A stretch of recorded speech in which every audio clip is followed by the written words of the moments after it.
just watch hockey during the podcast. That'll be exciting. I might get distracted and yell a bunch, but nobody listens to this anyways. Hey, people listen to it. Do they? They do. Sometimes. Well, should we start it? Sure. Take it away. Oh, hello, everyone who is listening. Welcome to another episode of I Love This, You Should Too, a podcast with me, Samantha, and him who's watching hockey, Indy. We're not recording during an Oilers game, though, because then we'd both need to pay attention. Yeah, and I'll just have something going on in the background. It's overtime. We need to record, though, so I'll just have that going. So how the podcast works is this week we will have 2 spoiler-free things of the week. And then I will be revealing what we will be watching for our big watch next week. And you gave us a hint last time. I know it's going to be Keanu-based. Yes, it's going to be Keanu-based. So that's exciting. It could go 2 ways. It could be one of the Keanu movies you've seen and you love, but I feel like it won't be that because you say he's your favorite ever and you've never seen any of his movies. Yeah, I think I'm leaning towards something that I haven't seen but probably should have. All right. Well, we'll get there in a bit. But until then, Sam, what's your thing of the fortnight? My thing of the fortnight is a book. Big surprise. About a missing woman? Sort of. Okay. Flicker in the Dark by Stacy Willingham. And it was published in 2022, so it's a pretty new book. And it's been optioned for a TV series starring Emma Stone. So I thought this would be kind of a fun one to do for the podcast. So it is about psychologist Chloe Davis, who as a child, her father was convicted of murdering 6 teenage girls, and this book kind of follows Chloe as she deals with some PTSD because girls have started going missing again. Uh-oh. Yeah. So it's one of those classic Samantha recommendations. It's twisty and turny. It's a thriller. It's a mystery. And you kind of get to see a side of this genre that you don't usually get to see, which is what happens to the family of the people who murder people. Or are possibly wrongfully convicted, because if people are still going missing, does she have to go and solve it and clear her dad's name? Yes. All right. So it's fun. It's got a few kind of new ideas that you don't see in all of the books that I recommend for the podcast. And I would say check it out. The end? The end. Just a quick one. All right. That was quick. Indy, what's your spoiler-free thing of the fortnight? Well, since we were talking about action movies based around Keanu and... Because you were saying maybe you'll do The Matrix, maybe you want to see John Wick, maybe you haven't seen Speed. No, I haven't seen Point Speed. Break. Or Point Break. So I revisited one of my older favorite action movies, and that is Rumble in the Bronx, starring Jackie Chan. Oh. So this is a 1995 movie. It was Jackie Chan's, I would say, kind of his North American breakthrough. It was where he became more known to people here. I think at the time, because I was a kid when this came out, but I did know of his Chinese stuff, some of the stuff he's doing in Hong Kong, because I was real into Hong Kong cinema and into martial arts movies when I was quite little, because I was a very big Bruce Lee fan. And in my mind, Jackie Chan was the greatest thing since Bruce Lee. I still stand by that. I think he is fantastic. Okay. And have you seen any of his things? Probably in like the 2000s, he got big and was doing movies with like Owen Wilson and Chris Tucker. I feel like mainstream stuff, but not like his older stuff. What do you know about him? What kind of a presence is he in a movie? I know he's a martial artist. Mm-hmm. I think the things I've seen, he's been kind of comedic. And of course, now on the top of my head, I can't name a Jackie Chan movie that I've seen, but I do know that he tends to be like funnier. Yeah, definitely. And the other big thing that he's known for is that he does all of his own stunts. I did know that, yeah. Which is a thing in the kind of film history that he comes from, but over here, not so much. Usually you have an action star who is the face, but not doing all the stunts. So those are exactly what he is known for. And action comedy is kind of a pretty small niche, especially now. It doesn't really seem to exist anymore. Like maybe Ryan Reynolds does those types of movies, or your Guardians of the Galaxies.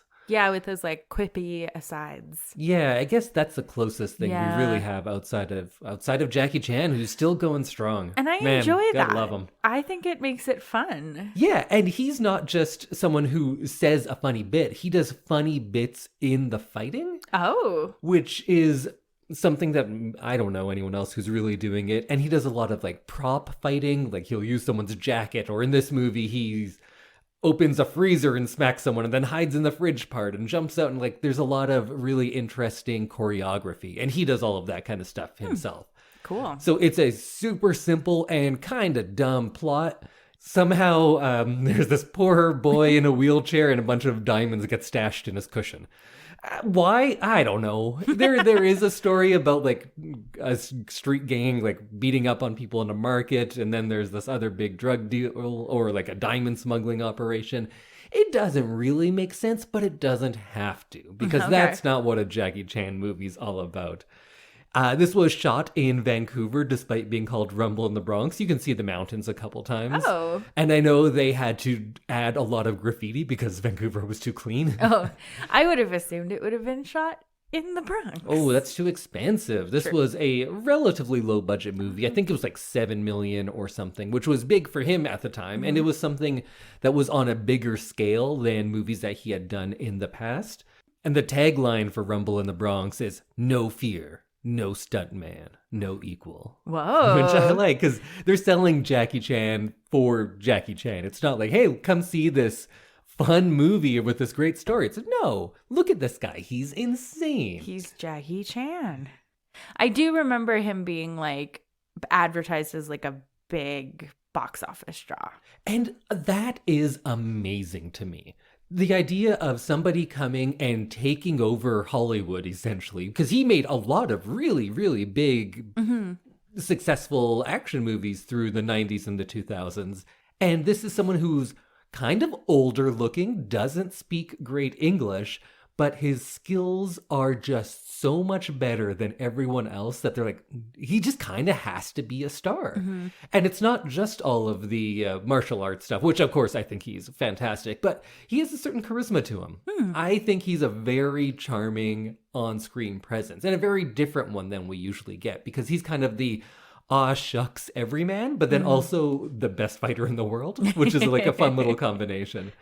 And this movie, because they are playing with a bigger scale than a lot of his other ones, a lot of the sequences seem like they were described to Jackie Chan by a hyperactive 7-year-old, and then he just kind of figures out how to do it. Oh, like, because you're going to do this, you're going to do this. There's a sequence where Jackie Chan's driving a Lamborghini, and then he goes and finds a giant sword, and he has that sticking out the window, and he's holding it there with his foot, and then he drives alongside a hovercraft to cut it open, and then goes up to a roof, jumps off the roof, and lands on a hovercraft. Whoa. And it sounds like, like a child playing with their toys of just like, and this, and this, and this, and now there's a hovercraft. Yeah.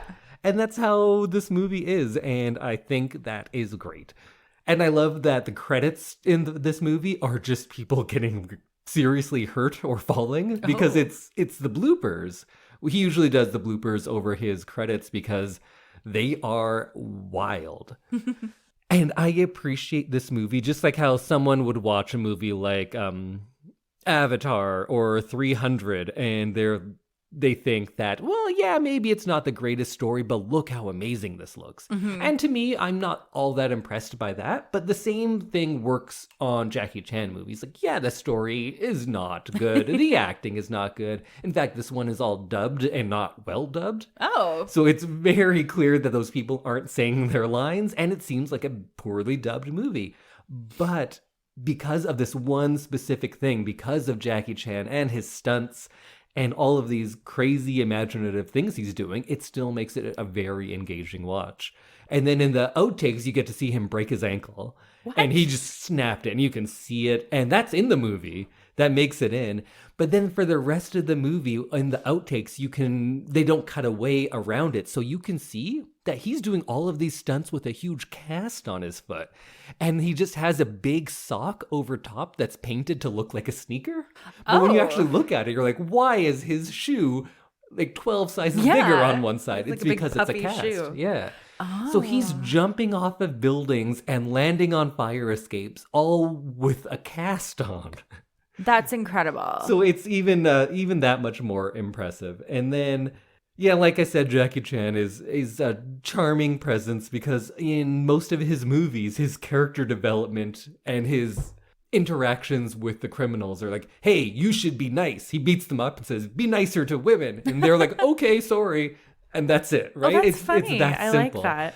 It's just him going around, being a nice guy, doing good deeds and kicking a lot of ass and jumping off of things and breaking bones. Wow. And it's a very engaging watch. So go check out Rumble in the Bronx. If you like that, I think Super Cop, or maybe it was Super Cop 2. I get those mixed up. But I think that one's better. That's one of his ones just before it. But really, all of them are a lot of fun. Even if you get into those later ones when he's doing like your Rush Hour movies and stuff, Jackie Chan's still being Jackie Chan. And he is very fun to watch. So go check him out. He's been making movies for like 100 years, I think. I like that your thing of the week is just Jackie Chan. Well, it's Rumble in the Bronx. But yeah, I could talk about Jackie Chan a lot. I hadn't thought about him in years. Yeah, I don't think I have either. And he's still making movies. Is he? He is. Oh, wow. He's still going strong. I think his first movie was in like 1962. What? Yeah. I think he was a child actor, though. So he comes from I was going to say he's been an adult actor. How old is he? That is actually a good question. I have no idea how old he is. But I think at the time, because even in the 90s, he looks old. He doesn't look like a young guy. I've never seen a movie where he looks like a young guy. Maybe Drunken Master. I think that was an 80s one. But still, he looks kind of old. He's 69 years old. Oh, that's it. So he must have been really young in 62. Huh. But he comes from that school where he's a trained opera singer, a dancer. He can do ballet. Everything. Like that's how they worked there, right? So he also, I do own a Jackie Chan album as well. Do you? Yeah. I was in Hong Kong and I was in this like used CD store and they had a Jackie Chan love ballad album. I was like, yeah, of course I'm going to buy that. I have that a few sounds bucks too. Delightful. Maybe we should listen to some Jackie Chan, or maybe I could put some in right here. 江水一弯，在传说中流传，芳华从不淡，浓厚的思念。 All right, go check out Rumble in the Bronx, or just all that kind of fun Jackie Chan stuff from the 90s. So Sam, we're already there. Yeah. Let us know, what are we going to be watching that is Keanu-based for our next episode? So my Keanu-based big watch is the 2014 blockbuster film John Wick. I don't know anything about this movie other than this line that I found online. A legendary hitman who's forced out of retirement to seek revenge against the men who killed his puppy. Oh, they gave that away. I wish you hadn't known that. Oh. Yeah, because now you know a puppy's going to die. Yeah. Oh, I think that's you too told bad. me that once. No, I would never tell you that part because I went in not knowing that and it hit me. Oh. It hit me hard. Well, it's probably still going to hit me. I think that's the thing a lot of people talk about. Right. Yeah. I feel like I've just heard that then, if you didn't share it with me. But yeah, that's the only thing I've read about it. I can see the 4 movie posters and he looks stern and angry in all of them. I've only seen the first. Okay. But I hear 1, 2, and 4 are all good, and I heard 3 is a little odd. Oh. But I'm not basing that on much. Ah, god damn it. What? Sorry, overtime. Oh. Ah. Did Toronto win? Yeah. Ugh. Well, anyways, that doesn't matter. Let's go back to Keanu. So what are you expecting out of this? I think there's going to be a lot of shooting and a lot of dark fight scenes. I think that's about right. Yeah. I think you're going to get exactly what you want then. Yeah. And maybe, I don't know why, it just seems like really dark and like maybe there'll be like a confrontation in a rainy alleyway. Oh yeah, I'm sure there's some of that too. Yeah, I think those are the things that I'm expecting. Why did you pick this over? Because you've never seen kind of what many people consider the peak of Keanu Reeves, like Speed or Point Break. I don't know. It was just something that I really wanted to watch. Mm-hmm. And that it seemed like I probably should have seen it already. But what makes this one stand out over those? Because Speed has, Sandra Bullock, and you love her. True. Point Break has someone shooting a gun into the sky, and I know how you love to do that. I love to shoot guns into the sky. I think that's you. I don't know. I just decided that this was the one. I did look at like his filmography, but I thought this one seemed fun. I think it is fun. I really liked him in The Matrix, so I thought this looked Matrixy. Like the posters seemed similar, so that's what you went off. I didn't read any synopsis because I didn't want to ruin any of them. So yeah, I thought this one, the poster looked good. So the poster was the most Matrixy. Yes. Is how you got this. Okay, that's a good reason, because I think it's probably the most Matrixy of his non-Matrix movies. I don't think it's especially Matrixy, but I'm not sure about this, and I'm sure you could easily check. But I think this is directed by his stunt man from the Matrix movies.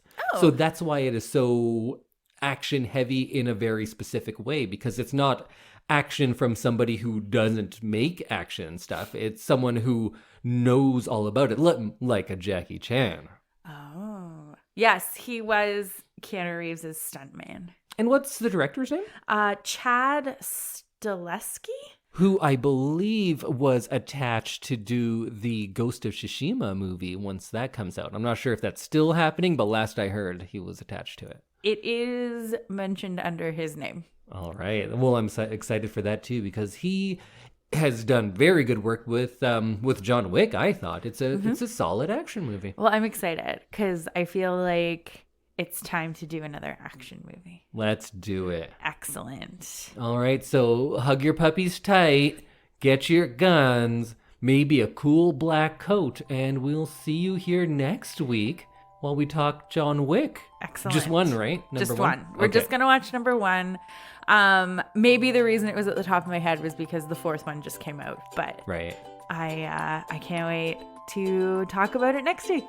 Bye, everyone. Goodbye.